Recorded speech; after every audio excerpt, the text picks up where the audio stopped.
nag-assist sa Xavier University right Okay. after kang matapos ko si sakuyang undergrad sa Ateneo. Ah,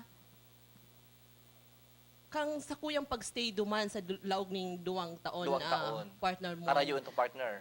Medyo harayo na ito. Harayo na ito, Oo. Ateneo de Cagayan. Oo. Lalo na nakakatapos na pa lang kan sa tuyang undergrad. Diretso ka pala. Dire-diretso. Ano? Okay. Kang natapos ko ito, despite na may mga offers na I can get into research and social development work duman, yun na ito si exposure ko duman mon. Which is competitive. Very Oo, competitive. oo. Ano? Kasi at the same time, kang ako nagkaklase duman, naging man akong research assistant. So, exposure ko is more on research work Research. na. Pero nag-decide ako na magbalik digdi sa Naga. Ano yan? Yan ang gusto mong maaraman. Siguro sabi ko, kaipuhan, ibalik ko. Kung natatandaan mo, partners, Ateneo, permi sa tuya ka itong Inculcate, share. share kang the late President si Father Bonoan na Sabi ko magbalik na sa daw. Bicol, Magbalik mag-service sa Bicol. yes, Siguro yes. yun man ito Tama, sinavalue ko na kaipuhan ibalik ko man si sakuyang na nakuado man sa pagstay ko for 2 years sa Xavier University. So nag-decide ako na magbalik. And di ko na malayan, haloy na pala Kaskas ako na, ngunyan 20 sa years Ateneo. na. Oo. Okay. So siguro kung ang hapot mo, choice man ang It ganito. was a choice. It Oo, was na a magbalik choice. digdi sa Naga. Oo. Okay. Kasi sa araw ka mga credentials po ka mga bisita tangon yan, si Tess at saka si Malu. Bako man po sa kasi friends ko sinda, talagang pag nagpamanila po yan o nagluwas ng bansa, is really talagang very competitive ang makukuha ninda lang career duman. Kasi kung ikaw may doctorate degree, 20 years in the corporate life. Kasi po ako, bako man po sa pagsingit ng buhay ko, hali po akong Manila. Ngunyan po, baliktad kami. Ako man po nagbababalik iti para po makatabang man, makashare man ng konting talent. Sinda po talaga, they really decided to stay and build their expertise with you digdi po sa Bicol. Okay. So ang third question ta po, kasi sabi ka subaago kan sa tuyang sinabi ko subaago sa tuyang introduction na maurulay kita ning opportunities.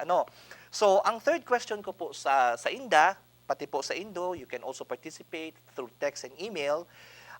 Do you think we have enough opportunities here in Bicol in terms of business development and job employment? So ano baga ang mga oportunidad na ugwa kita igdi sa Bicol? Kung ugwa man, paano ta ini papalaguon? Okay. So po nang ko ini partner Malo, kasi sa Manila kaya, I've been in Metro Manila, working there for the past 20 years, magkairidad lang po kami, for the past 20 years of my life, pero po I go back here in Bicol, so every weekend, dakulaon pong oportunidad ang ugwa sa Metro Manila. Bakulang po sa Metro Manila, kundi po sa buong kapuluan kang Pilipinas. Okay, let me just share with you some statistics. Para di kitang gayo ma-defocus. First, in terms of our negosyo or economy, no? In layman's term, this is our business. Nationwide, our GDP has been very consistent in posting a very good rate, no? We've been posting 7% rate in terms of gross domestic product. Nako, master ini ni partner Malu, no? And in second quarter, we were the highest in East Asia in terms of gross domestic product. Ang projection po for the next 10 years, average global economy po, buong mundo, ang average projection po niyan is 3%. Pero po ang Pilipinas, this year, 7% po ang gross domestic product. We are one of the fastest growing economy. Investment upgrade po, grabe, tinawang po kita ning magayuno na investment upgrade kang Moody's and Standard & Poor. Ito po ni ang mga organisasyon na ang ginigibo po ninda mag-evaluate kung gaano katatag ang sarong kumpanya o ang sarong bansa. Ang sa pong Pilipinas, tinawang po ning rating from BB minus, ginibo na po niya ng BB+. So that's one notch higher. So ano pong ibig sabihin kayan? Pag tinawang po kita ni magayon na investment grade, dakulan po ning oportunidad ini sa Pilipinas para po mag-irigdi ang mga investors. Kasi po, investment friendly kita, mapagkakatiwalaan po ang satuyang bansa. No? Another opportunity po na di ko pwedeng i-miss, ito pong sinasabi na katatapos lang po kang 2013, there has been a report that the OFW remittance has reached $20 billion. Ibig sabihin po ito po mga tugang tahali sa iba't ibang mundo, mga nagtatrabaho po duman, nag-remit po digdi sa tuyang bansa ng $20 billion. So this is an opportunity for all of us. No? Kung ikaw may sari-sari store, how do you cash in these opportunities? No? And the last po, money in circulation last year, 2013, in the Philippines, iyo po ni ang mga kwarta na nasa bangko, iba't ibang bangko, commercial bank and local banks, nag-abot po ng 5 trillion pesos. So this is a huge money. Dahil ko po aram kung di mo ni ko consider na opportunity ng 5 trillion na ini. At saka po itong pinakakalaban ta, ang inflation has just reached 2.8%. Nagbaba na po ini kasi po nag-average kita ng 4%, no? So iyo po ni ang setup, iyo po ni ang ekonomiya kang Pilipinas na sinasabi na talagang very, very competitive at sa tuyang bansa, no? I just gave you the macro perspective of our economy. So, ngunyan po, hapotong kumampuan sa itong mga bisita, umpisahan ko po kay Partner Malu kasi iyo po ng expertise niya sa economics, no? Hindi po sa Bicol, ano man po Partner Malu ang sa tuyang mga oportunidad na pwede tang ma-align duman sa facts na pig-share ko sa Indo. These are facts po, ano po? From our point of view sa Philippine economy. Partner Malu, would you like to share? So, once tinao mo on a macro level ito. Opo. So, gusto ko muna po mag-share man sa tuyang region, sa Region. micro. Okay. Oo. So, in terms po, na-mention mo itong gross domestic product. So, gusto ko man pong i-share ito yung sa tuyang growth rate igdi sa Region 5. Ang sa kuya pong data digdiyo na source out from the National Statistical Coordination Board, covering 2000 until 2012 lang. Ang sa tuya pong growth rate 4.6 lang. Medyo Okay. medyo bakunggayo po siyang marikas ang rate na ini. ang rate, Hindi sa oo. Region Oo, 5. oo. Oo.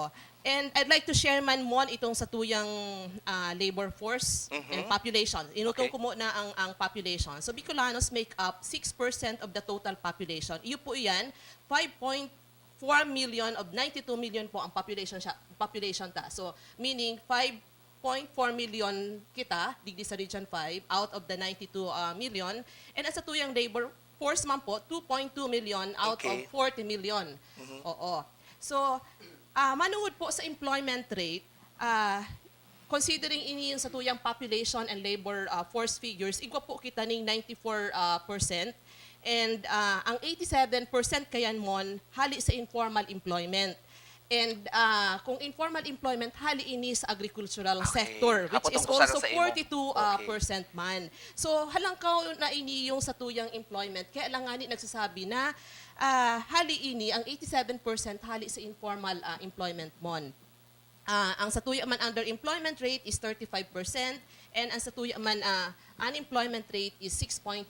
Medyo magayon ang figures, pero pag hiniling ta siya sa kabuhan, medyo kaipuhan pang Mag-recast. kita Mag-cope sa up. Region 5. Iyo. Pero ako nagtutubod mo, hopeful ako na igwa kitang promising business opportunities I igdi agree. sa Region 5. Igdi lang hilingon ta lang igdi sa Naga mismo.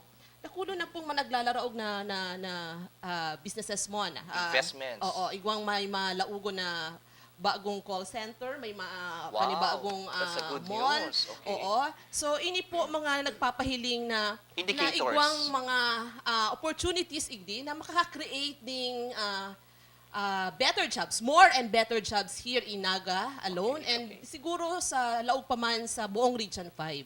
Okay. So, idagdag ko lang po dyan itong, di ba, Partner Malu, correct me if I'm wrong, sa economics, pagdakulda ang bangko na nagtatayo, ano po, iyan po sa ruman indikasyon, pasensya na po ako, nabibilot ako sa Bicol, sa rumang indication na progresibo ang sa tuyang local economy sa Naga. Kung dahil na po ako ma-mention yung bangko kasi baka sabihin niyo, pigi-endorse ko sinda, uga po digdi sa rong bangko, 5 gabos, partner, duman sa nasa test, duman sa kay husband Paul mo, ay talagang dakulon branches, no? Siguro bago kita mag-break, hapotun taman ang sa tuyang partner, si Partner Tess, kasi she's also very exposed in corporate world. Partner Tess, sa pag-iikot mo sa Bicol, ano man ang namamasdan mo at saka mga inputs na nakukuha mo sa mga negosyanteng nakakaulay mo tungkol sa oportunidad sa Bicolandia? Basically yan, yung nag-uulay nga kami ni Agum last night kasi sabi ko, ang pag-usbong kang mga banks is really an indication na nagde-develop ang business, growing business, di ba? Kasi in fact, here in Naga alone nga, minsan ang sarong bangko lang has mga 3, 4, 5 branches within the city alone. Tapos, bukod pa dyan si mga yaong pa sa ibang probinsya. Okay. 'Di ba? Sa mga ikot-ikot ko rin, there are cities itong mga like Daet, tapos mga Sorsogon City, na ang mga bangko talagang nagpo-put up sinta. And you have itong one of the biggest malls nga ni, nagkakaag siya ng mga outlets na. So itong mga areas na sa hiling mo, dai siya magkakaigwa ng arog kaning hypermart or arog kaning Correct, correct. grocery, di ba? Dakul You'll be na, surprised that they're yes. now really investing in these areas, which is a sign na may potential, di ba? For employment opportunities, it's good for us because, di ba, itong nag-put up nga ni initially si Dakulang Mall Digdi, sabi ninda, it will create, di ba, 3,000 employment opportunities. So, ganun ta siya hilingon na dakol oportunidad. Tapos, siguro sa Sakuya na lang, sa where I work, diba? Nag-start kami sa sales, ang tao ko lang per store is mga 2, 3, 4. But now, ang sarong tindahan ko, ang colleagues na kaibahan ko, both regular, sagud si mga project-based, siguro abuton kaming mga 18 sa sarong tindahan. So that is an Oo, indication that there's a demand, nag-grow, partner, may demand siya. There's a demand Diba? of So, opportunities. it's good for good business for all of us. Okay. So sa pagbabalik na po, mabalik lang po kita, idadagos na po ang pagpulay ng opportunities hindi sa Bicol, dahil po po maghali, mabalik po kami. Salamat po.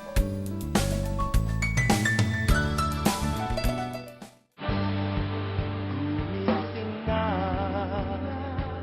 araw ng pag-asa'y narito na.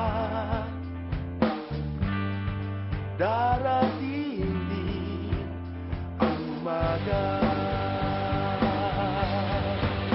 Basta tayo'y magkasama, laging merong umaga. May ganda, pagsikat ng araw, may dalang liwanag sa ating pangarap. Oh, haharapin natin.